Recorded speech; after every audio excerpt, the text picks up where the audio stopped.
السلام علیکم.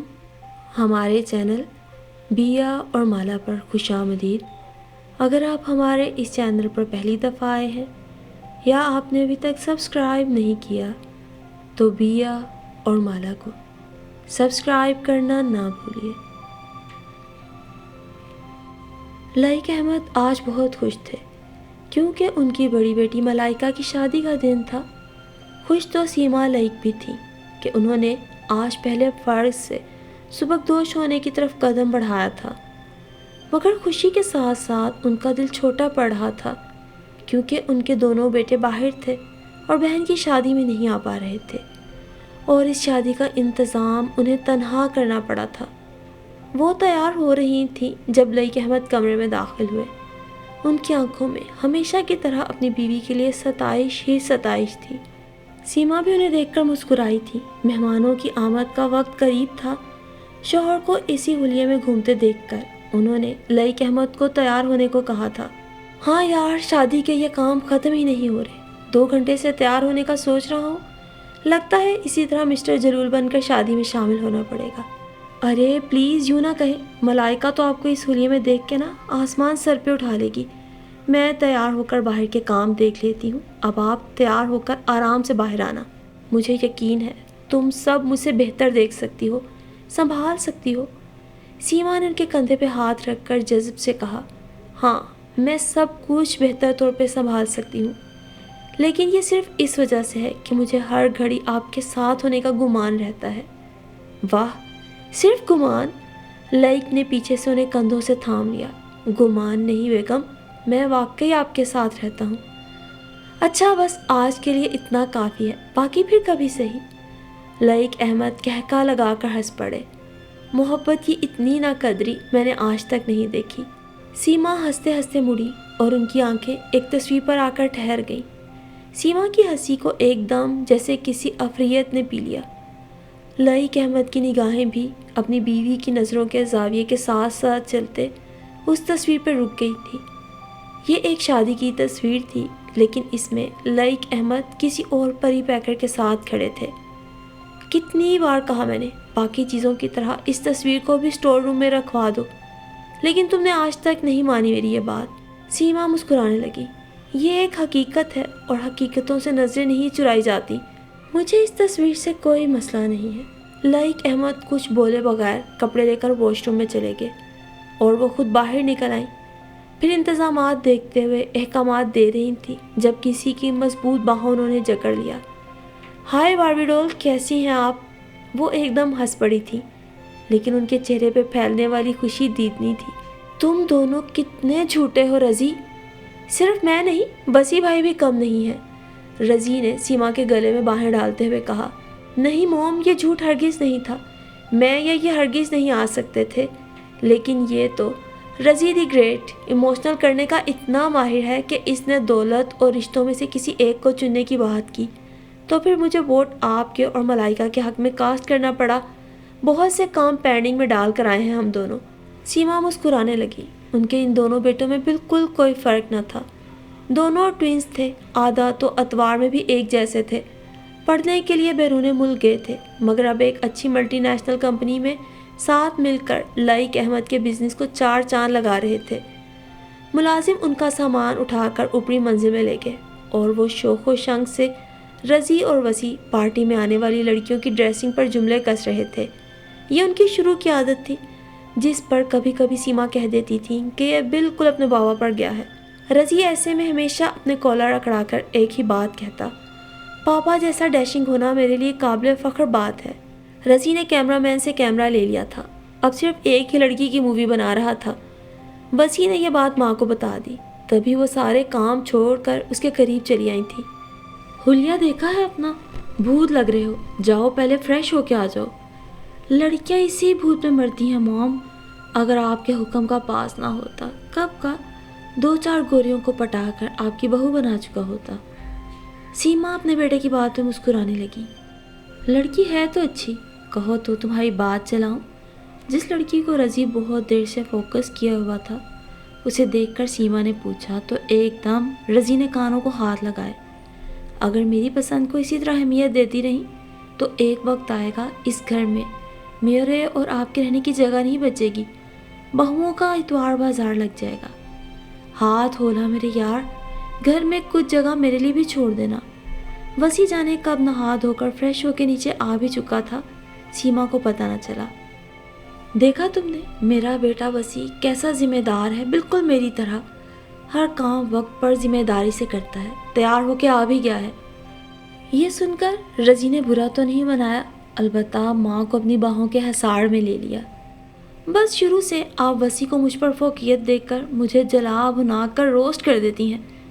لمحہ بھر رک کر شرارت سے بولا، اگر مجھے پتہ نہ ہوتا کہ آپ یہ مجھے جلانے کے لیے کہتی ہیں، کب کا وسیع کو زہر دے کے مار چکا ہوتا۔ سیما کے چہرے کا رنگ جیسے ایک دم اڑ گیا۔ انہوں نے رضی کی باہوں سے خود کو آزاد کروایا اور غصے سے اسے دیکھا۔ بولتے ہوئے سوچ سمجھ لیا کرو کہ کیا کہہ رہے ہو کیا نہیں۔ رضی کا چہرہ اتر گیا۔ مذاق کر رہا تھا موم، آپ جانتی ہیں میں خود وسیع سے کتنی محبت کرتا ہوں۔ مگر سیما جواب دیے بغیر اٹھ کر اپنے کمرے میں آ گئی تھی۔ وہ جس کرسی پر بیٹھی تھی وہاں سے وہ تصویر صاف نظر آ رہی تھی جس میں ان کے شوہر لائق احمد ایک اور پری پیکر کے ساتھ کھڑے تھے۔ یہ لائق احمد اور سمرین کی شادی کی تصویر تھی، لائق احمد کی اپنی دوسری بیوی کے ساتھ۔ انہیں آج بھی وہ دن یاد تھا جب لائق احمد ان کا ہاتھ تھامے منتیں کر رہے تھے۔ سمرین سے شادی تو وہ کر چکے تھے، مگر اب وہ کسی بھی طریقے سے سیما کو اس شادی کے حق میں قائل کرنا چاہتے تھے۔ سیما، تم اچھی طرح جانتی ہو تمہاری ناراضگی میرے لیے کیا معنی رکھتی ہے۔ سمرین کے مقابلے میں تم کیا ہو میرے لیے؟ تم میری پہلی محبت ہو۔ محبت کا ذکر چھوڑ دیں لائق، مجھے شرمندہ مت کرے۔ پہلے مجھے لگتا تھا واقعی میں اپنی محبت پا چکی ہوں، لیکن اب تو لگتا ہے آپ کے دل کی دہلیز کے باہر ہی کہیں کھڑی ہوں۔ ایسا نہیں ہے، واہ خدا سیما، ایسا نہیں۔ جو تم ہو میرے لیے وہ سمرین ہرگز نہیں ہو سکتی۔ سیما نے طنز سے مسکرا کر انہیں دیکھا۔ بالکل یہی جملے آپ نے سمرین سے بھی کہے ہوں گے۔ میں سمجھتی ہوں مردوں کی ایموشنل بلیک میلنگ کو۔ یہ کہتے ہوئے سیما لائق کے پاس ہی صوفے پر بیٹھ گئی۔ میں آپ کے لیے کتنی فوقیت رکھتی ہوں اس کا اندازہ مجھے ابھی سمرین کے آنے والے فون سے ہو گیا ہے۔ اس کے پاس تو آپ کو دینے کے لیے اولاد کی گڈ نیوز تھی نا، تو میں اس کی جگہ کیسے لے سکتی ہوں؟ دیکھو سیما میری جان، وہ صرف سمرین کے نہیں، ہم دونوں کے بھی بچے ہوں گے۔ 5 سال ہو گئے شادی کو، اب اپنے گھر کے سناٹے تنہائی سے مجھے بھی وحشت ہوتی ہے۔ تم پہلے کتنا ہنستی بولتی تھی، اب تم بھی ہر وقت خاموش رہتی ہو۔ میرا بھی دل کرتا ہے اس گھر میں بچوں کی کلکاریاں ہوں۔ میرا یہ فیصلہ ہم دونوں کی زندگی میں بہار لے آئے گا انشاءاللہ۔ دیکھنا تم بھی ایک دن پہلے والی سیما بن جاؤ گی، ہنسنے بولنے والی میری سیما۔ اور سیما نے دل میں سوچا، کیا کبھی لائق احمد یہ سوچیں گے کہ اس حادثے کے بعد وہ کبھی زندگی میں ہنس بھی سکیں گی؟ عورت سب برداشت کر سکتی ہے لیکن سوچ نہیں۔ ان کی ماں کہا کرتی تھی، سوچ چاہے تانبے پیتل یا برادے سے بنی ہو، عورت برداشت نہیں کر سکتی۔ مگر لائق احمد مرد تھے، اور مرد کی محبت کوئی ڈھکی چھپی بات نہیں ہوتی۔ پھر سیما کے اپنے بھائی نے بھی ان کی بھابھی پر سوتن لا کر بٹھائی تھی، اس لیے اعتراض یا احتجاج کرنے کی حالت میں وہ نہ تھی۔ تیسری بات جس نے ان کے منہ پر چپ لگا دی تھی وہ سیما کی اپنی میڈیکل رپورٹ تھی، جس کے مطابق وہ تمام عمر لائق احمد کو اولاد کی خوشی نہیں دے سکتی تھی۔ لائق نے 2 ماہ پہلے اپنے دفتر میں کام کرنے والے ایک غریب ورکر کی وفات کے بعد بھری دنیا میں اس کی بے یار و مددگار رہ جانے والی بیٹی سے نکاح کر لیا تھا، اور 2 ماہ سے ہی وہ سیما کی منتیں کر رہے تھے، انہیں اس شادی کے لیے قائل کرنے کی کوششیں کر رہے تھے۔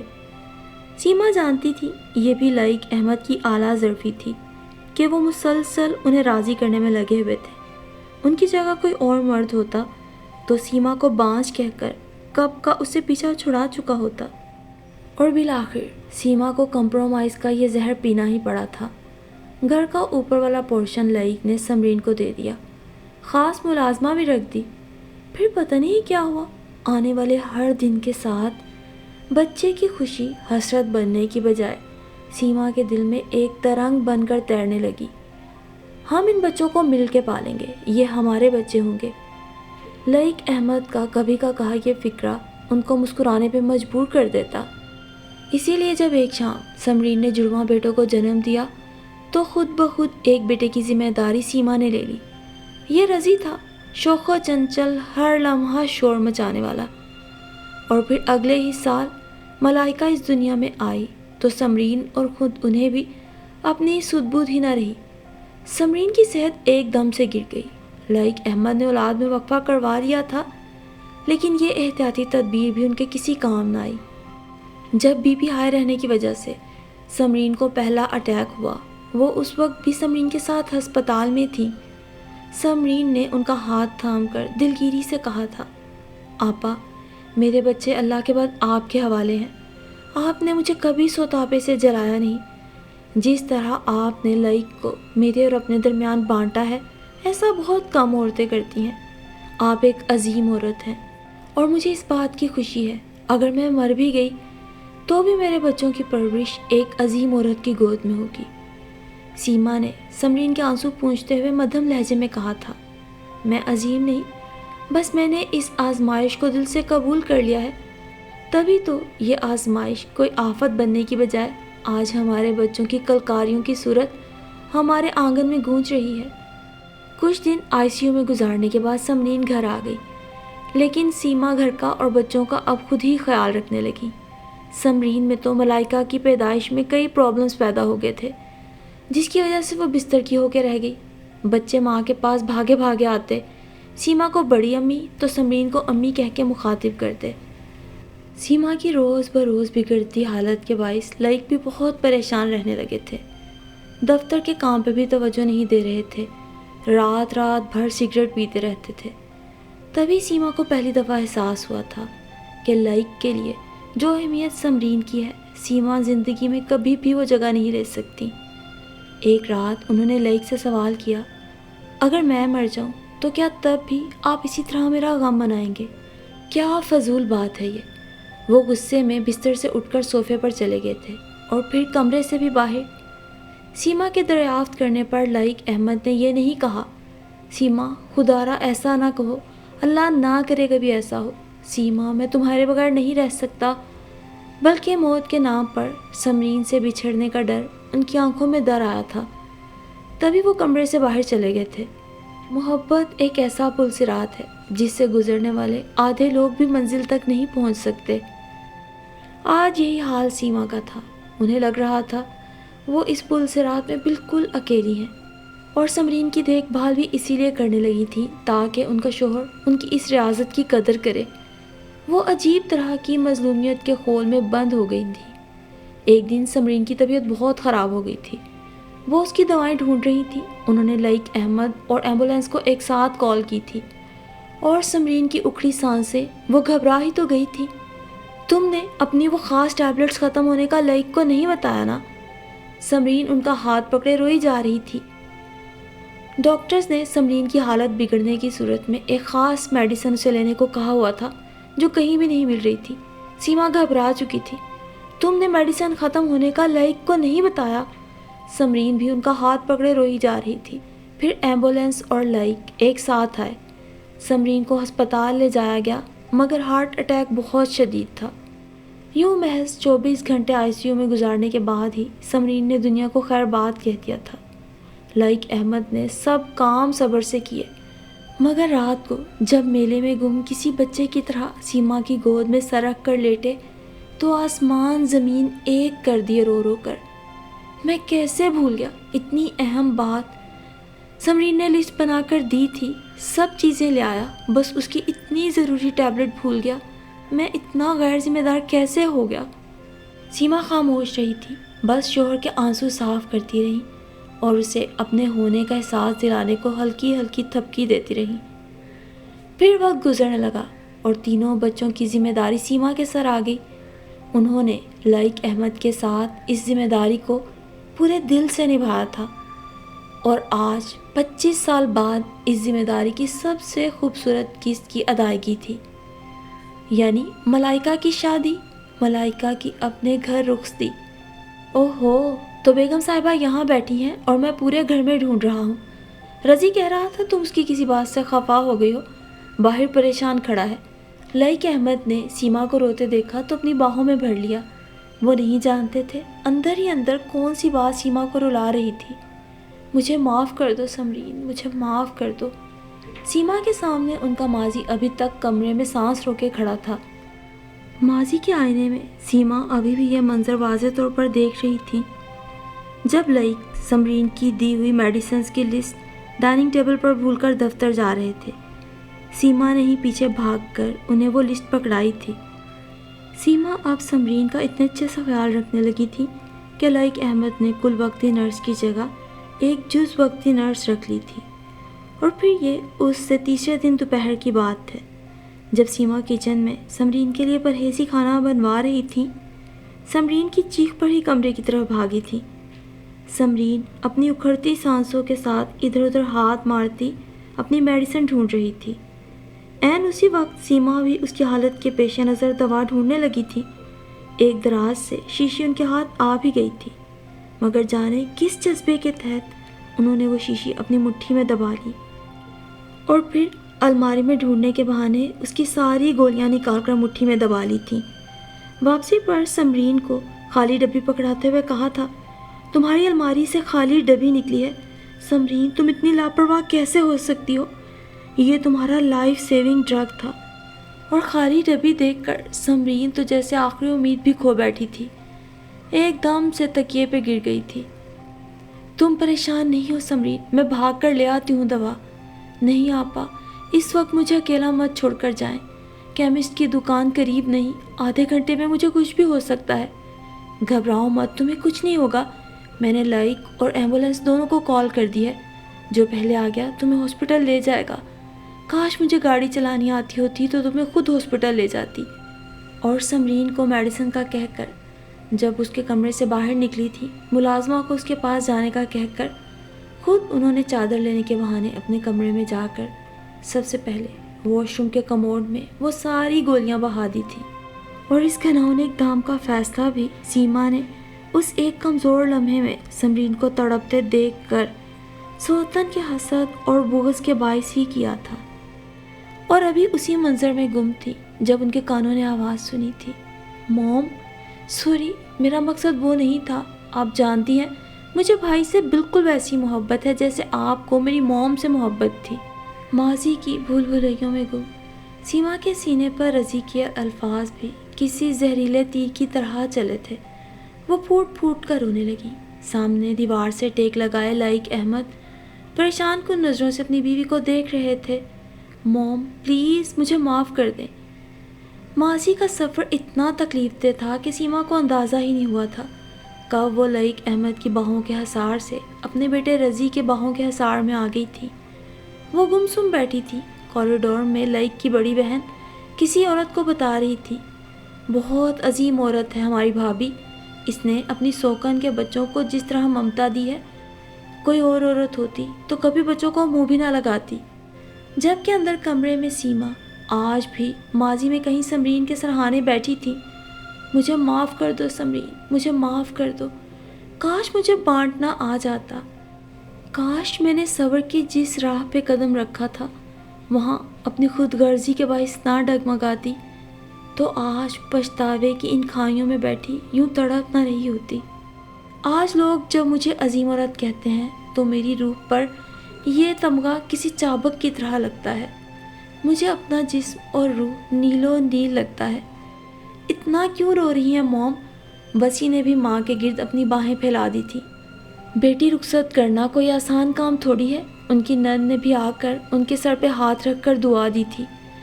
بڑے ہونے کے باوجود بھی سیما اپنی نند کی عظمت کو سلام کرنے لگی اور خود اپنی زخمی روح کے گرد چکر کاٹنے لگی۔ ان کی روح بس ایک ہی تکرار کر رہی تھی، معاف کر دے سمرین، مجھے معاف کر دے، اللہ کے واسطے مجھے معاف کر دے۔ لائق احمد صرف تیرے ہیں، کل بھی، آج بھی، ہمیشہ۔ میں نے تیرا حق ہمیشہ بچا کے رکھا ہے، اپنی پوری جان مار کے تیرے بچوں کی پرورش کی ہے۔ بس میری اس ریاضت کے عوض مجھے معاف کر دے، ایک دفعہ معاف کر دے۔